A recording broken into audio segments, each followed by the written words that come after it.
Your guy, Bob Gibson, once said after Dwight Gooden went 24-4 as a 20-year-old, he's not going to get any better. Everybody was like shocked. Well, he's only 20 years old. Can you get better than .91 in the second half of the season? I think that's a dangerous thing to think. I think all you can try to go out and do is try to be consistent and try to be as consistent. That you can look at the numbers and want to go out and try harder or try to do more. All you can try to do is continue to perfect the process, the days in between, and understand the work that you need to do and the process you need to go about to get to that point, and the mentality that while I'm on the mound and just. At the end of the day, if I do my work 1 through 5 and I go about my business, I think from that point, everything else takes care of itself. All you got to do at that point is go out and execute. If you go out prepared, do all your work. At that point, it just comes to getting on the mound and finding that mentality, going out and executing. Some days you're going to do that, some days you're not. But if you try to go out and try to do more and be better, that's where you kind of find problems. So when you look back on your season and you head into this offseason, what are you looking to improve on? Just consistency, and staying healthy. I don't know if I'm improving on staying healthy, but there's more ways to stay healthy and more things you can do to put your body in better shape for the long season after you know what that feels like. And you did what this offseason to put your body in better shape? I just work. Paid more attention to nutrition and just the benefits you can get out of that. Same thing with sleep. In the weight room and mobility-wise, just trying to improve off that a little bit more and whatever I can do, whatever areas we felt needed improvement after kind of evaluating where my body was at the end of the year. You're not having a large sausage pizza very often? No, not too often. The guy we just spoke to, Alex Reyes, who you've known for a long time, how do you view his situation? Because he was supposed to be the chosen, and because of injuries, he's not there. Would that be an unbelievable story if he were to get to that level again? I mean, I don't care about it being an unbelievable story. We know what he's capable of. We know how good he can be. We know how he can help this team.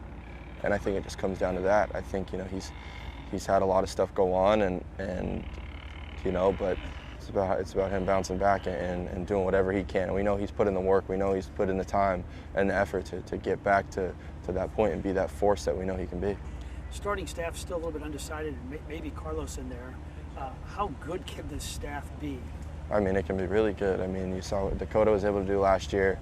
He's the same guy since I've met him. Miles was good. He was better than what it showed, and especially you look at his day in, day out. And same thing with Waino, their day in, their day out routine. The work that they put in, you can't really be mad about what would happen on that 5th day. You know that they're working their tail off to get to that point, and it's just sometimes it's just execution. That's what it comes down to. So, however that 5th spot shakes out, we know whoever's going to be there is going to do their job, and it's going to be special. You're often compared to Chris Carpenter. What kind of rapport do you have? Do you chat much? Yeah, we talked one time this offseason, but he texted me out of the blue and just checked up on me. Called him, talked for about 30-40 minutes, just asked him some questions here and there. Saw how he was doing. We have a good relationship. He's been very, very kind and generous enough to help me whenever I got something I feel that kind of want to ask him. In the middle of some of these historic seasons, you'll get a great quote like from George Brett when he almost hit 400, and he said the ball looked like a big beach ball. In the middle of your incredible season, what was that like? Just find yourself in the zone as many times as you can. And I felt like every time I got on the mound, I was in that zone and that mental state of mind. And it was something I had been searching for a little bit during the season.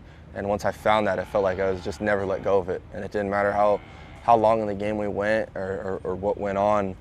It felt like I never lost that focus. And I was right there, and I was present in the moment, and was just able to stay right there. Final thought.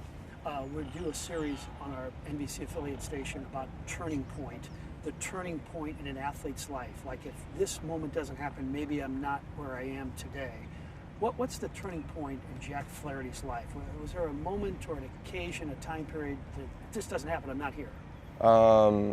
There's a lot, and there's a lot of points where if they don't happen, I'm not here. A lot of them involve my mom, and the two that I can think of